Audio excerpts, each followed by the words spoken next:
Good morning and welcome to SAFE's webinar, The Security Case for Permitting Reform. Thank you all for joining us here this morning. This is obviously an important topic that has been front of mind for many here in Washington, D.C. during the lame duck session. And we appreciate your joining us for a discussion with some esteemed panelists to frame the national security case for action to address our permitting reform challenges here in the United States. We have four great panelists here today. I'll do a quick introduction to each, and then we'll jump into some questions. Adam Goldstein is the executive chairman of KNNX Corp.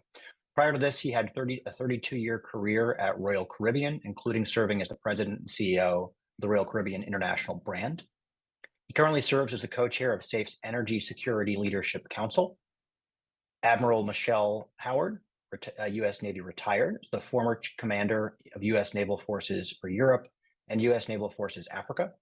Prior to that assignment, she served as the 38th Vice Chair of Naval Operations.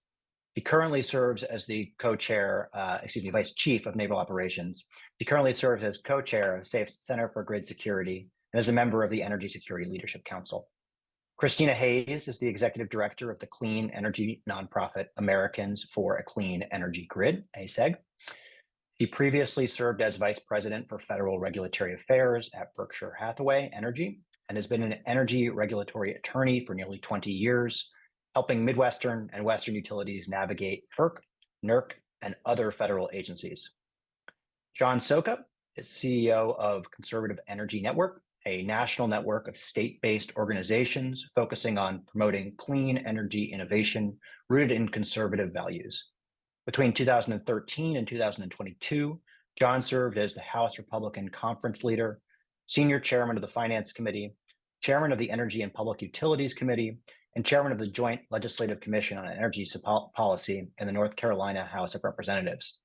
Thank you to all of our panelists for joining today. I'm going to propose our first question to Adam. Adam, in addition to the NDAA, which we have seen some motion on here, not with permitting reform included, end-of-year spending and disaster spending supplemental, permitting reform is the most talked about topic on Capitol Hill right now. The fact that permitting reform is being discussed in the same conversation as legislation that is foundational to the function of the U.S. government indicates how important this topic is. Can you maybe tee up for our group here today why you see permitting reform getting this outsized attention and why it is necessary? Thank you, Avery, and good morning, everybody. Thank you for being with us. To sustain national energy and economic security, our country must be developing and completing a wide array of projects at all times.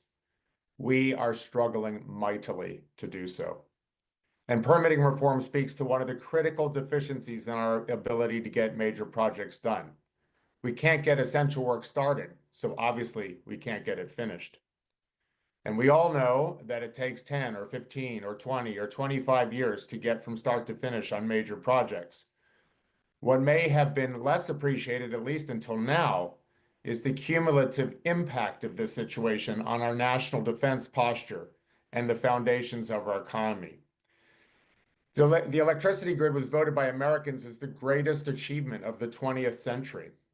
While a quarter of the way through the 21st century, it is becoming a national defense liability. My colleagues can discuss more of the particulars, but at a high level, our grid has become fragile, just as threats from severe weather events or hostile actors is paired with significantly increased demand, for example, for AI and other power needs. Expanding the grid and deploying transmission assets is vital to our national security.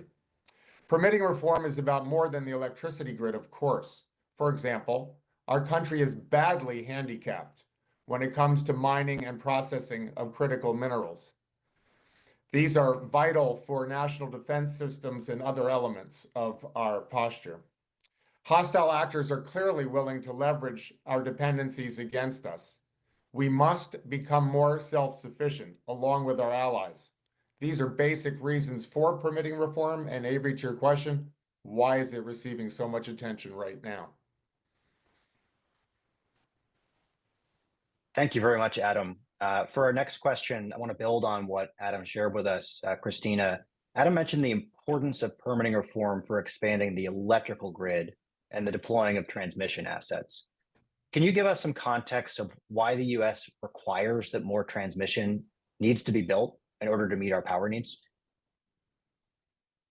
Yes, thank you so much for having me today. Americans for Clean Energy Grid is a diverse coalition in support of building out the high capacity backbone for our transmission grid.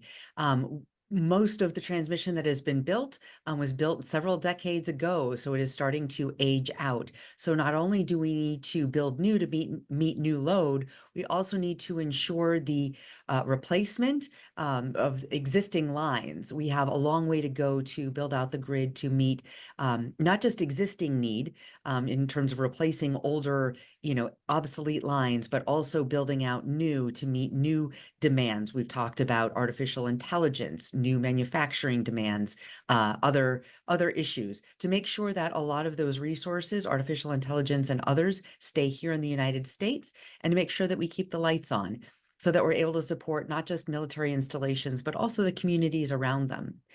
We unfortunately have recently had a great example as to why we need to bolster the grid with Winter Storm Uri in February of 2021. There, in comparison to Texas, ERCOT, they were able to only bring in less than a gigawatt of energy from neighboring regions, meaning that they had blackouts that lasted 3 days and more in places. In comparison, across PJM, which is along the Mid-Atlantic and East Coast, through the Midwest, they were able to send several gigawatts of power. And so you saw in the plains and the Midwest 3-hour rolling blackouts. So the impacts of the extreme weather were much less. Also notably during that storm, this was the famous Winter Storm Uri, you saw profound price impacts. So one example was Fort Cavazos had a $30 million electric bill for the month of February 2021. That's about what they paid the entire fiscal year of 2020. So just showing there, not having access to all kinds of resources, having access to a wide range. If one generation resource goes down, having access to another resource that can meet the moment in that time of extreme weather or extreme circumstances. Having transmission allows access to all kinds of resources and helps ensure a more reliable and cost-effective grid. Thank you, Christina. I've got a follow-up question. I will also note that the SAFE team will drop some links here that you'd kindly provided us to share with the group to some of the work that you guys have done. The question I want to ask though is, transmission lines are important for the moving of power from one area to another. Certainly during a storm like Winter Storm Uri, the ability to bring in additional load from neighboring regions would have been helpful, provided those lines had remained intact. But given fiscal limitations, shouldn't the priority and the need and the demands that you'd outlined be to build generation assets to meet growing electricity demand? I think it's important to look at the most cost-effective way to build out the grid, build out the system in its entirety. And certainly generation is an important part of that. You can't move power if there is no power to move, but making sure that we have access to the least cost resources and having a complementary set of resources, all kinds of fuel sources being available to make sure that it's reliable and cost effective. So being able to co-optimize grid planning for both transmission and generation is going to be important to make sure that we're able to build out the system in a way that works for all customers in the most economic way possible. Great, appreciate that. And I think there are two links that I'm hoping our team is going to be able to put in the chat here that maybe you can just give a little bit of context to. I know the first was in Utility Dive, a piece on energy policy permitting, transmission, generation, and grid infrastructure. And the second is a fact sheet on consumer cost benefits. Showed that if you plan out the system in the most cost-effective way possible by looking at regional and interregional transmission lines, you can actually, compared to building generation lines, I'm sorry, generation facilities with individual transmission lines. I've heard that called the spaghettification, right? Where you have to have individual transmission lines for every single piece of generation. If those are the two counterfactuals, you can actually save households $300 per household per year by building out the transmission in the most by building out the most well-planned grid possible. And we've seen support for that through recent federal agency actions supporting regional and interregional planning and development. I mean, that's certainly significant savings. I think that's a useful framing for the next question I have, which is, the cost of transmission lines are covered through customer bills. And in some states, utilities have guaranteed rate of return that they are allowed to recover from ratepayers to pay for transmission line construction. Will permitting reform result in unnecessary transmission construction that would in turn raise costs for consumers? And what protections are in place to ensure that we're just building the transmission that we actually need to address our resiliency challenges? I'm so glad you raised that. So there are two different pieces in the siting and permitting bill that address cost allocation. One is to look at planning, and this is something that has been done through federal agency action for the last 10, 12 years. They look at the costs of a particular transmission project as well as the anticipated benefits. And if the ratio is 1.25 to 1 benefits to costs, that is the threshold that's needed to get the go-ahead to build that particular project. The regulated industry has a long history in terms of looking at the benefits, the economic and reliability benefits that are associated with access to lower cost generation, ensuring that the lights don't go out.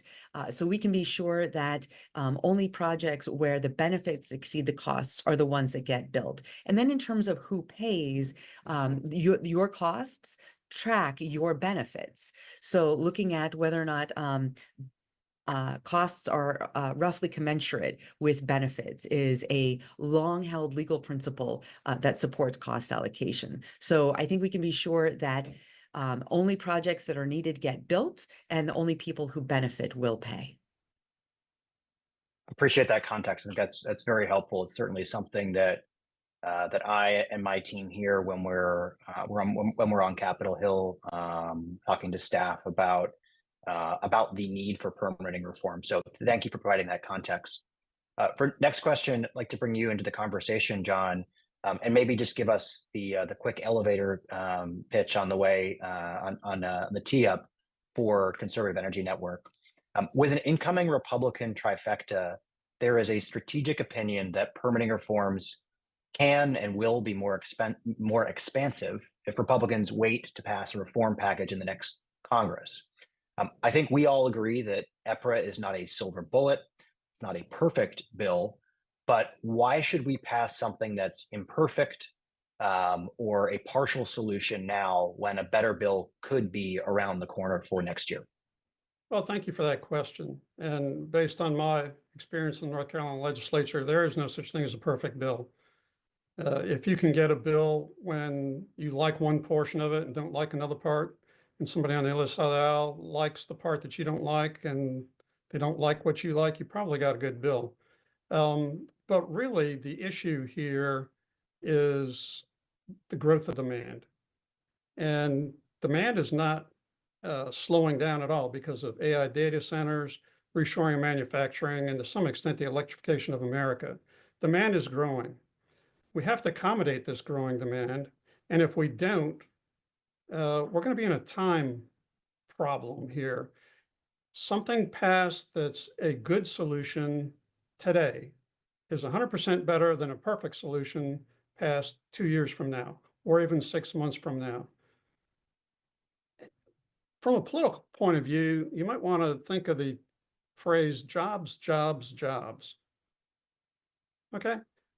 AI data centers creates jobs. The whole AI industry is creating jobs. Manufacturing obviously creates jobs. Elected officials, as I was one, you're focused on doing those things that make life better for your constituents, reduce costs, create jobs, or help businesses create jobs rather. And transmission permitting reform will in fact do that. The earlier we get a start on this, the better. If we don't change it very soon, we have to wait another 6 months, year, whatever. And we've all seen different administrations, Republican, Democrat, it doesn't matter, come in with a lot of plans to do a lot of things. And 2 or 3 of those raised to the top. Some are second level, second tier. And my concern would be if transmission and permitting reform in general ended up being a second tier priority, we wouldn't see anything for a year. So why does that matter? It matters because of the increase in demand. I keep coming back to that. There was a recent study done, released just this past week, that shows the increase in demand is much more than they thought a year ago. And it keeps increasing. It keeps increasing and increasing and increasing. So the easiest way to help the economy overall, to focus on making sure that people have jobs and we can accommodate manufacturing, the growth of manufacturing, is to do permitting reform. And the earlier we do it, the better off we'll be. Appreciate that, John. And that's certainly a conversation that we have had with Republican staff on the Hill. You know, we are cognizant that the landscape next year looks favorable to take additional steps, concrete, really material steps to address a lot of permitting reform, not just in the electrical sector, but more broadly.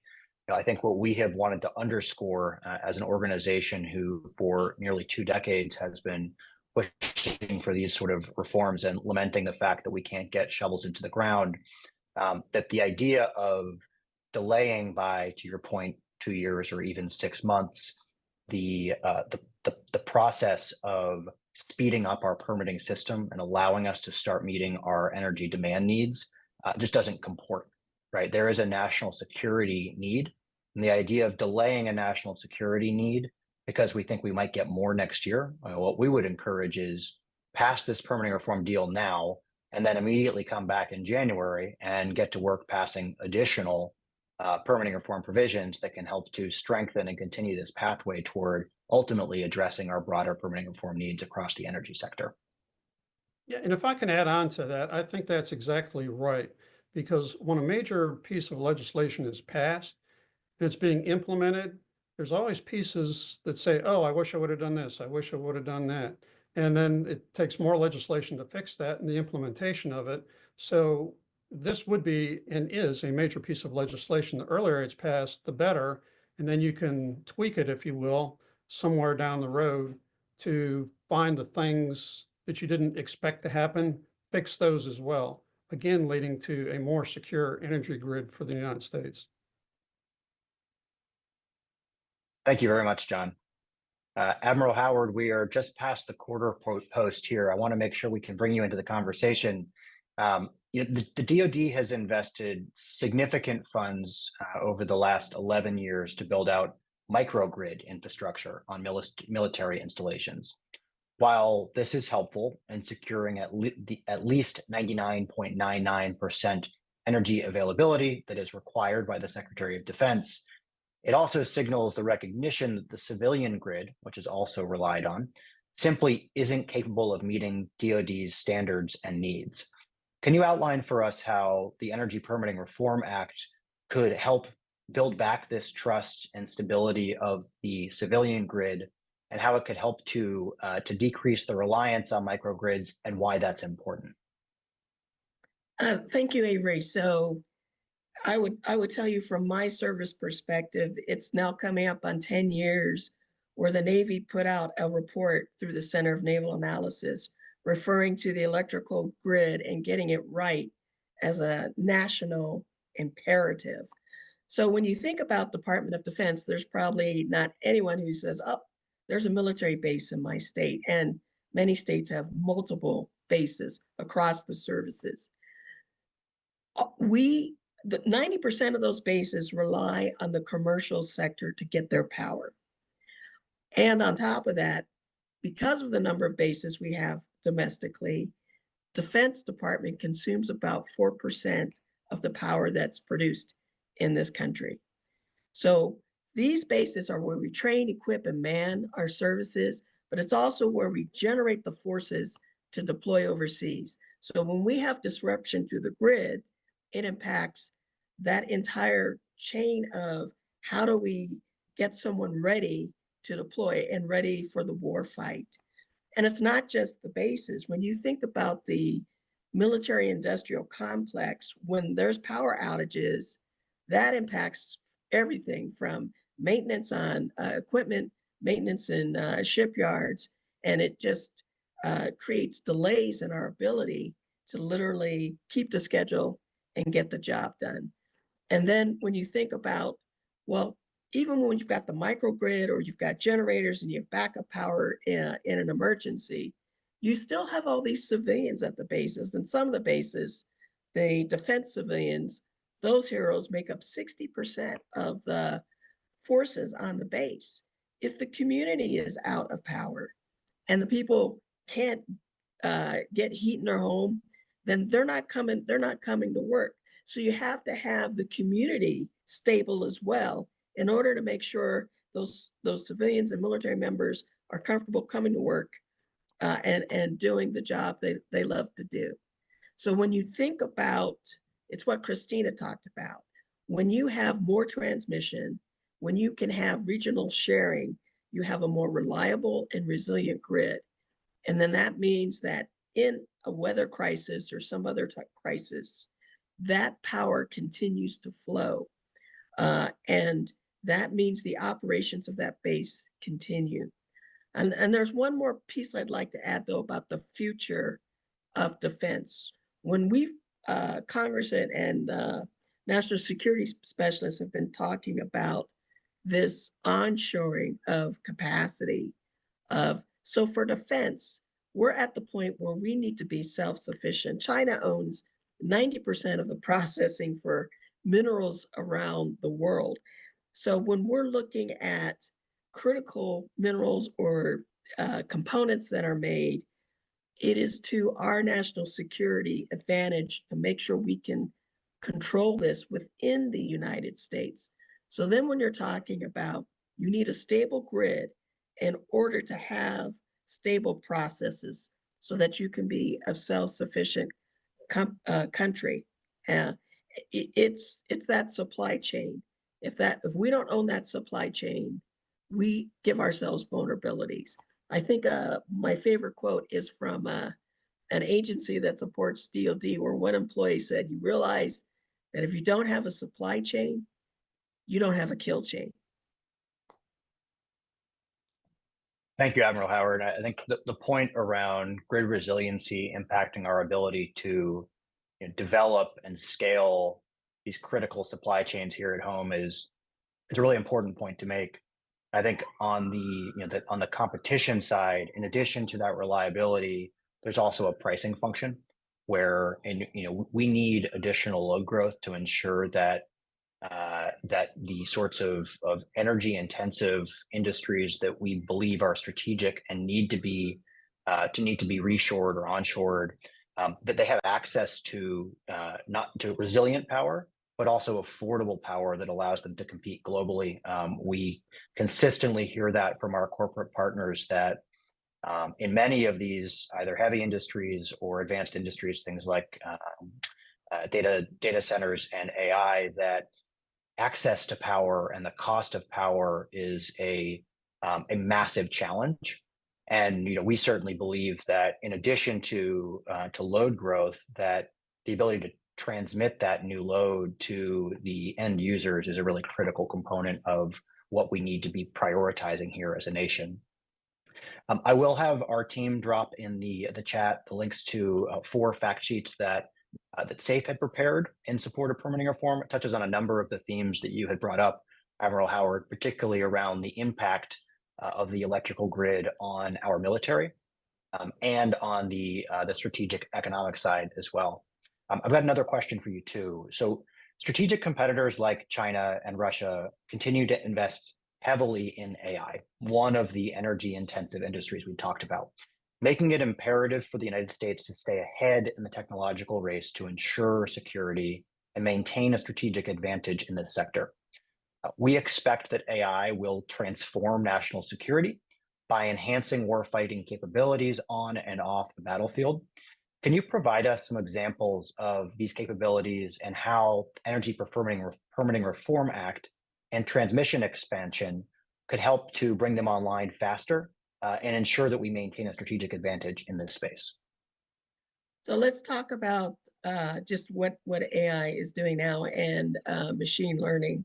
So last year, Department of Defense stood up the Replicator Initiative to allow the services and the departments to start pulling in commercial technology that looks at artificial intelligence, machine learning, and then autonomy.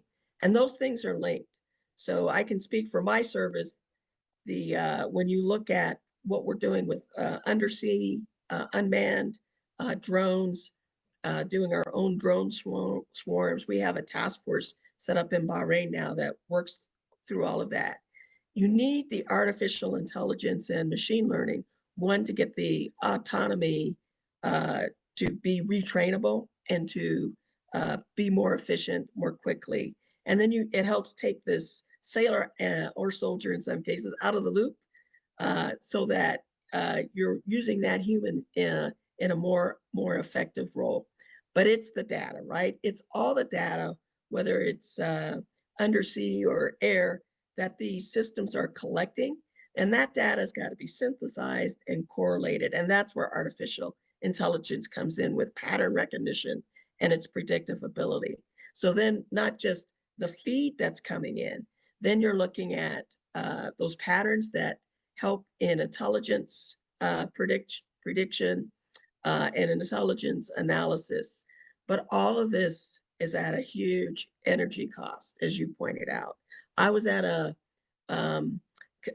energy tech company, I think this past May, and one of the employees of the company said, when you think about an AI query, that uses about 10 times more energy than just a regular search query. So when you multiply that across not just defense, but the corporate world, all going into AI, you can see why the data centers are consuming as much energy, 4%, as Department of Defense. And they're scaling up. You know, by 2030, they're probably going to be consuming way more energy than the Department of Defense. But in order to manage all this artificial intelligence and to start integrating it into our missions, we also are going to be part of that future energy demand.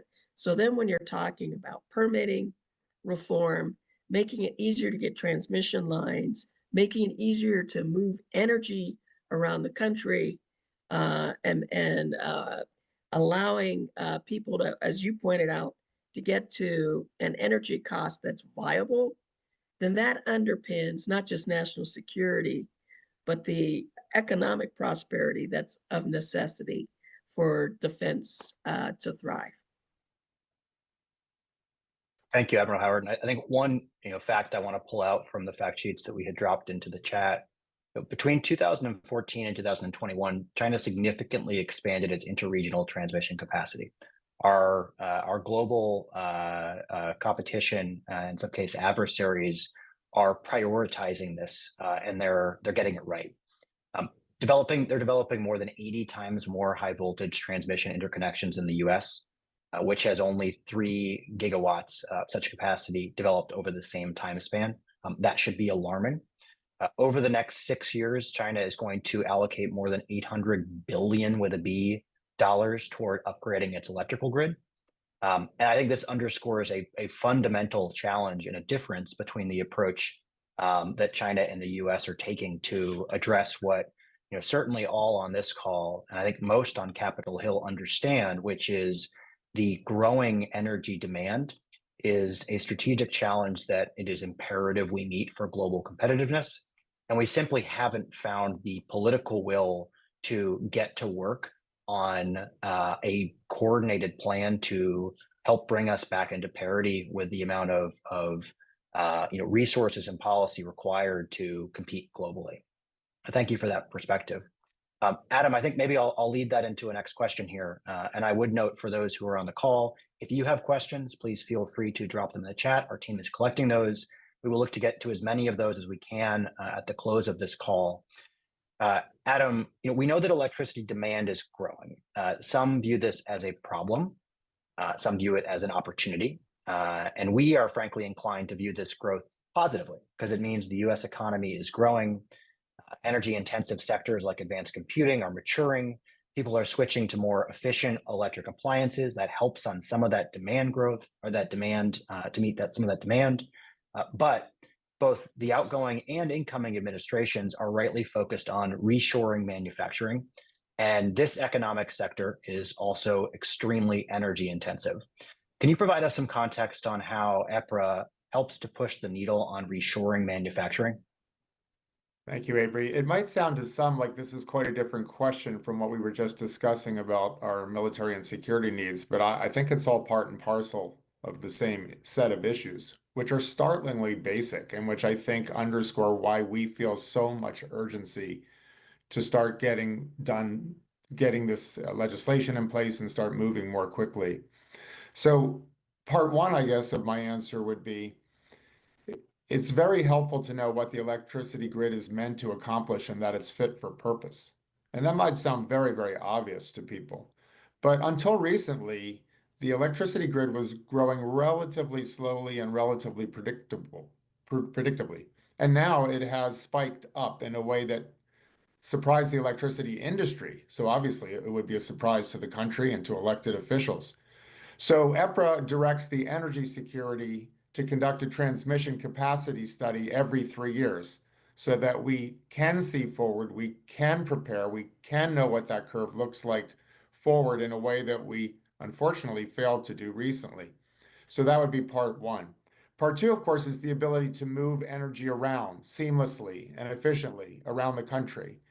And EPRA's direction to do better interregional electricity planning so that the regional grid and transmission operators are more synced up will clearly help all manufacturing, not just one type of manufacturing, across all 50 states and everywhere that we have electricity interests, knowing that the energy can flow and won't get gummed up in one place or stuck in one area, as we've already heard in this session, would be extremely beneficial to manufacturing as a general principle.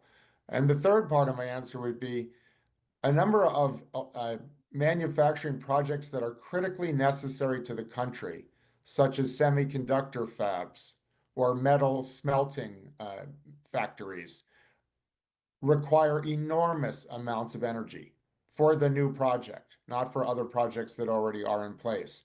And being able to accelerate permitting approval for getting energy to where these plants need to be located so that they can be developed and completed and initiated timely is extraordinarily important. And EPRA will facilitate that.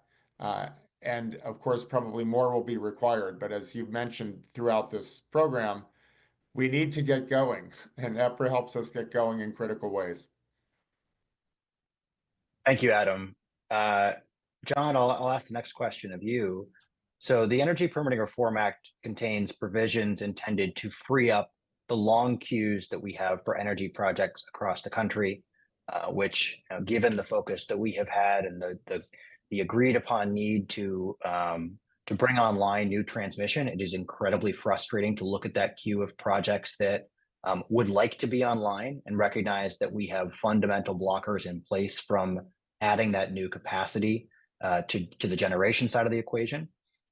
A few of these provisions include streamlining the construction of new power lines between different electricity markets, mandating collaborative interregional planning, providing certainty that the full spectrum of mining activities can be performed on federal land, and reducing the burden of unproductive lawsuits to 150 days.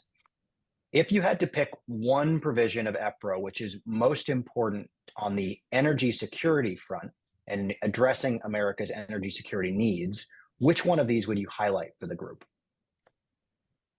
Thank you for that question. I'm actually going to mention two. The first is a judicial review, absolute necessity. I think everybody on the call understands, and everybody listening to the call understands what that entails and the timelines that will be greatly reduced. When you're talking about electricity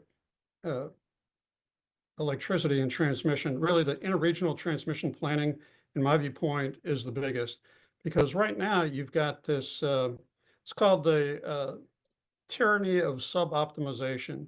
You have different RTOs and different utilities, particularly in the Southeast, because there's no RTO in the Southeast, who all have their own models and assumptions on things, and they come to different conclusions. And what the interregional transmission planning does is will requires everyone to be using the same models and the same planning models. I mean, and that's good because you won't have one RTO saying one thing and another saying another thing, and you try and match those up, and it's quite frankly very difficult, if not impossible. So why is that a good thing if we're using the same models on planning? So you don't overbuild. And that flows directly through to ratepayers' bills. Right now, we have the situation where if you sub-optimize in one area, one RTO, for example, that's great for that RTO, but it doesn't facilitate transferring energy from that RTO to another RTO or even across the country. And we would see Winter Storm Uri type things happening again and again and again because we think we're optimized, but we're not at the national level. And this is what, and I'm no fan of the Chinese, don't get me wrong on this, but if you look at the transmission planning that they're doing, it's obvious when you look at where they're putting things that it is coordinated at a national level. We can do the same thing without a centrally dictated economy like the Chinese. We're not like that. But if we have the same models, the same assumptions, it will, in the long run, reduce costs to everyone. And that's a good thing. And it will increase reliability and resiliency when we have these major weather events. Thank you, John. I want to do one quick lightning round here with just some quick answers from our panelists, and then I'm going to move to audience questions. So while energy organizations, as many of you heard for here on the webinar today, generally agree that EPRA's provisions are beneficial, and we have heard this consistently from at the member level when our Energy Security Leadership Council was did their fly-in several weeks back, as well as at the staff level on both sides of the political aisle. The conversation has, over the last 2 months, has been more focused on how does EPRA and a permitting reform deal more broadly get through Congress, and whether there are previously proposed permitting bills that deserve to be rolled into this. As a last question to each of you, I'm wondering, in addition to EPRA, what other permitting reform proposals or priorities, if you don't want to talk about specific legislation, should we be considering when we think about a permitting reform package and the permitting reform conversation into next year? And then would like you to, as a bonus, if you've got some thoughts on how do these additional components either hinder or help provide a vehicle for permitting reform passage here during the lame duck session? John, why don't we start with you with that quick question? Okay, well, I would pretty much repeat my answer to one of the earlier questions, and that is that something passed today, it might not be 100% perfect, is better than the perfect solution passed a year from now. I think politically speaking, what we're seeing in the new administration is a desire to achieve more government efficiency, which EPRA and bills similar to that do achieve. I think the new administration is focused on reducing costs to consumers across the nation, which in my belief, EPRA and other bills similar to it would do. So I don't see that there's any dissonance, if you will, between passing this now and what would happen 2 months from now. You have to look at some of these things from a political viewpoint, and that is all politics is local. I've said this my whole political career. What helps your constituents back in your home district? Would this overall help reduce cost for ratepayers? Would similar things reduce cost for ratepayers when you're reducing the amount of time, that things can be litigated against, when you're reducing the amount of time that it takes to build things, and when you're making more efficient use of the great resources that this nation has. I wouldn't say it's a no-brainer because you have to get enough votes to pass things, but all the indicators, to me at least, indicate that this is a very good first step towards really reducing complexity of government so that government works better for people. Thank you, John. Christina, we'll go to you next for your lightning round answer. That was a complicated question for lightning round, so forgive me. Four-part question as a A lightning round. four-part question for lightning Yeah. round. The siting permitting bill that's currently pending before Congress is a great down payment on the many changes that are needed to make it much easier to build infrastructure in this country.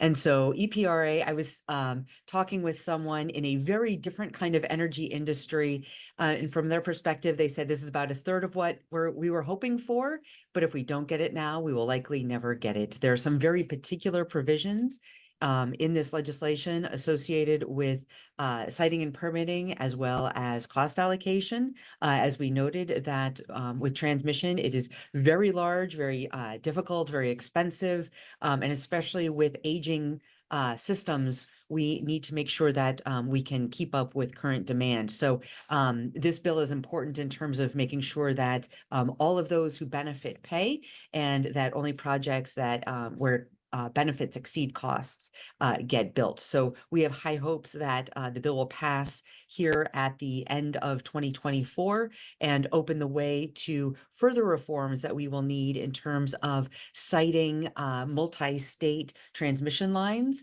at the federal level so that they don't get hung up at the more local and state at the granular level, so that we can continue to build out the kind of high capacity grid we need across the country timely so that we can meet loads in local communities. Thank you, Christina. Admiral Howard, I'll ask you to go next. Thank you, Avery. I want to start pre-question and talk just a little bit about some facts that we hadn't thought about in why this is a needed bill. So in the process of being co-chair for the Center for Grid Security, I've been talking to different individuals. I met someone who had a utility company in Florida, and he wanted to put up a 150-mile transmission line. It took him 11 years.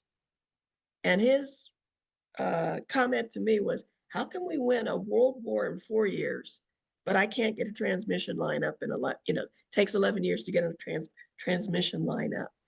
And then when you start looking at the time it took for him to get that transmission line put up, we're talking other companies, it's 15 years, 17 years, 20 years. We don't have 15, 20 years. We will be in a very different place if we don't get the grid reliable and resilient soon. And there will be a definite energy strategic advantage from some of our prospective adversaries. So then for me, for the future, if we can get permitting right so that we can get to transmission lines and sharing of power, then the next piece is going to be what Christina talked about. It's construction. It's not lost on me that in this plan you talked about where China is going to invest $800 billion over the next 10 years, they are building nuclear power plants. Some estimates say they're talking between 20 and 25 nuclear power plants. If we are going to be an energy secure country, we're going to need it all. We're going to need diversity. We're going to need fossil fuel. We're going to need nuclear energy. We're going to need alternative energy because the demand's going to keep growing. And so we have got to get to a point where it's easier to build the infrastructure by, getting permitting more efficient so that we can continue to be a prosperous country. Thank you, Admiral Howard. Adam, you can wrap us up. I think what we're hearing in various ways is that the EPRA is like the permitting reform starter kit, and we need to start. I think my colleagues have highlighted two kinds of opportunities to go further in the future. One is to go deeper into the permitting reform as it relates to the electricity grid and tackle more elements related thereto. And the second set of opportunities, of course, is to go beyond electricity into all sorts of other areas where we need also permitting reform, where also projects don't move it the way that they should. So there's plenty of scope for going above and beyond where we're trying to start, but we have to start. Thank you, Adam. I've got a couple of questions from the audience that I'm going to start with. Again, if there are additional questions, please feel free to drop them in the chat. We'll try to get through as many as we can here before the top of the hour. First question, how can we think about grid enhancing technologies? Maybe just give us a little bit of perspective on that and from a security perspective. So how are these sorts of investments, these sorts of new innovations, how are they going to help us on the security side of the house? I'll leave that open to whoever wants to jump in first. I'm happy to talk about it from a increased capacity on the grid and how it impacts the need for new build. There are a lot of different kinds of grid enhancing technologies, right? So there are devices that we can add to existing transmission lines.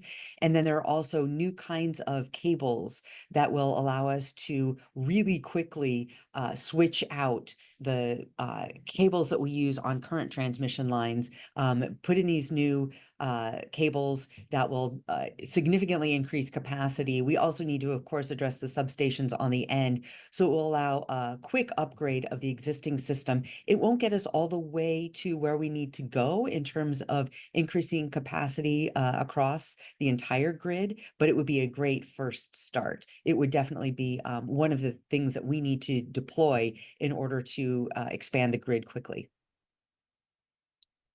Do any of our other panelists want to jump in with additional thoughts? We've got lots of questions to get through. Great, I'll get on to the next question then. The efforts to site new transmission lines, as we've heard, are often fraught with strong local opposition. Does upgrading and reconductoring of existing lines offer us potential for significant expansion? Maybe, I think, Christina, this question, this might be for you, or at least you may have some perspective on it. Can you just give us some idea of why this is a viable pathway to help us to address grid resiliency? As noted, it is a tool in the toolbox, but it's certainly not the only piece. It will increase capacity in terms of grid enhancing technologies using dynamic line ratings and other pieces will certainly help a bit in the short run, but long term, we have to keep an eye on how much we need to increase capacity. We can't get there strictly through reconductoring. One of the most important things I think we can do is use the new technology on cables to build out greenfield transmission in a way that has a lower profile and a lower impact on communities to make it easier to build out the transmission we need. I think we need to not rely on it as a crutch so much that we avoid some of the hard choices that need to be made around building out the grid. Anyone else would like to jump in? Great. If not, we've got the next question we can jump into.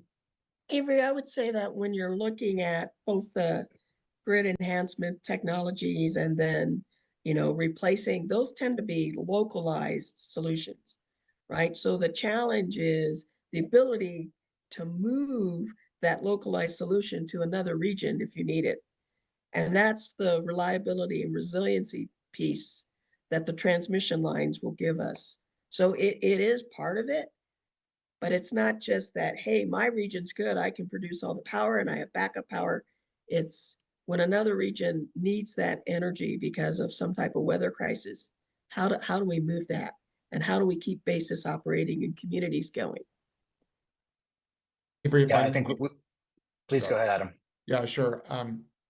When we speak about very specific elements of what needs to improve and what can be improved, we talk about things like these grid enhancements, and they're terrific and they should happen because obviously if you can get 10, 20, or 30% more out of more or less what you currently have, that's a big win. But what I wanted to mention is I think there's been a lack of articulation to the country about these needs and what they mean for example, national security. And the reason I'm saying that now is what might appear to be a very localized and isolated challenge, like how does this place get more electricity sent to it, is not understood to be part of a much bigger, broader, and long-term and frankly historic challenge of how does this country keep up with its needs and how does it put itself in a secure posture vis-a-vis hostile actors. And what we've discussed in many offline sessions is that when you do take the time to articulate to American citizens some of what this is all about at a higher level, they're extremely supportive, but they probably hadn't encountered it or thought about it before. Thanks, Adam. That's very helpful. We have a question from the audience around the reduction of waste in our power systems. And specifically, how are we looking to, when we have all these discussions about this increasing demand and the challenges that we're going to have with generating all the power we need to meet these reindustrialization, advanced energy economy, consumer and industrial needs, we have the opportunity to leverage and remove waste from our systems that could save well over 1 billion kilowatt hours per day, leveraging smart tech for things like turning off parking lot and highway lights during the day when the sun's shining.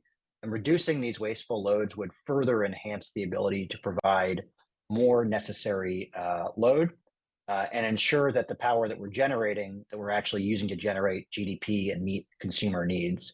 Would love to hear some perspective on where, as part of this discussion around transmission and generation, the idea of efficient use of power also enters the conversation. John, you're on mute, I believe. I apologize for that. Let me hop on that one because my organization operates in 25 states, mainly at the state and local levels. And what that question really addresses isn't really a federal issue, it's more of a state issue. And there are a number of states who have taken action to mandate savings, things like that.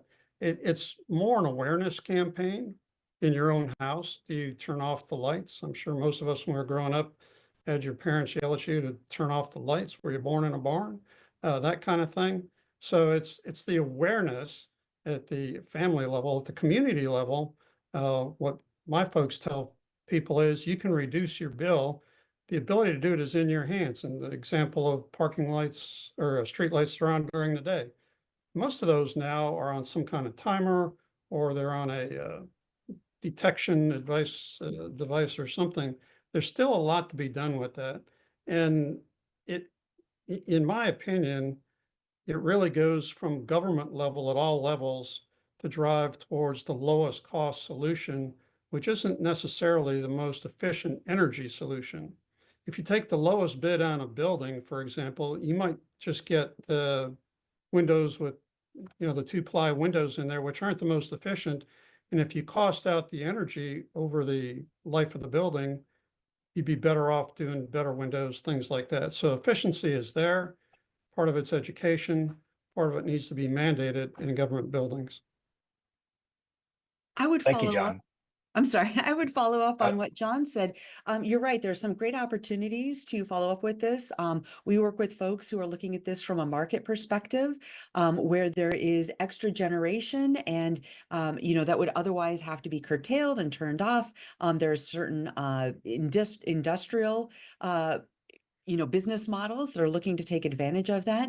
But I want to bring us back to the core of our conversation here today, which is focused on national security, resilience, reliability, and that is making sure that we are able to keep the lights on and have sufficient power to power all aspects of military bases, supporting communities, supporting manufacturing, and other materials. I think that energy efficiency, there are terrific opportunities for that. There are market opportunities. Certainly, there are mechanisms that can be designed to further enhance that.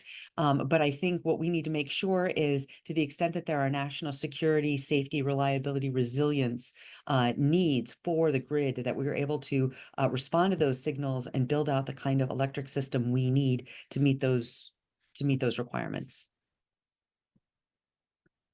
Thank you, Christina. Admiral Howard or Adam, anything you'd like to offer on the efficiency side? Oh, I am all about the efficiency, but here's the challenge, right? Are we talking a single point solution or a long-term solution? So, it's like when you're growing up in a poor household and you got to get a meal, you start searching through the couch for all the loose change that's fallen underneath. That works once every several years. So when you go after the efficiencies, you do get those immediate gains, but then you still have the problem, and you still need a meal later on. So this bill is looking at changes that will help us get to more permanent, lasting solutions that we can continue to build on and make the grid reliable and resilient. There's a certain amount of improvement opportunity that consumers have within their control, but it's not sufficient to accomplish what we're here to talk about accomplishing. We need a broader systemic governmental approach to get us where we need to go. But obviously, taking any efficiency that's easily takeable is encouraged. Thank you, Adam. And I think, I'm struck by the past being a little bit of prologue here. When SAFE was initially founded 20 years ago, our area of focus was on the over-reliance, the fuel needs for our transportation sector, particularly fossil fuels. And at the time, there were kind of two discussions taking place in Washington. One was we can produce our way out of the problem. The second was we can conserve our way out of the problem. And our approach was, you're going to need to produce as much as you can. You're going to need to squeeze every dollar of GDP you can out of every gallon of gasoline or barrel of oil. I think that same mantra applies here today, where there's no reason why we shouldn't be including and won't be including efficiency gains and opportunities to squeeze more GDP out of each kilowatt hour of energy generated. But we're also going to need to produce a whole heck of a lot more here in order to meet the needs that have been laid out. So we are coming right up on time. I want to make sure that we stick to our timeline here and are respectful for our panelists. So thank you very much. Really appreciate you all joining us today. I think your perspective was particularly helpful and important as we think about this challenge of permitting reform that remains front and center. Well, for the last handful of days here that Congress is in session, I think we remain optimistic that a deal can get done. But it's going to take a real commitment from both sides and the recognition of the energy security, national security implications that come along with this sort of a deal to get something done now and then come back in 2025 and continue working on this topic. Again, thank you to our panelists. Thank you to everyone who's joined here today. We would encourage you to reach out to the SAFE team with any additional questions or for any follow-up. And we look forward to seeing you at our next event here, likely in 2025, continuing to focus attention on where this intersection of energy security and national security is required to meet new policy goals. Thank you very much.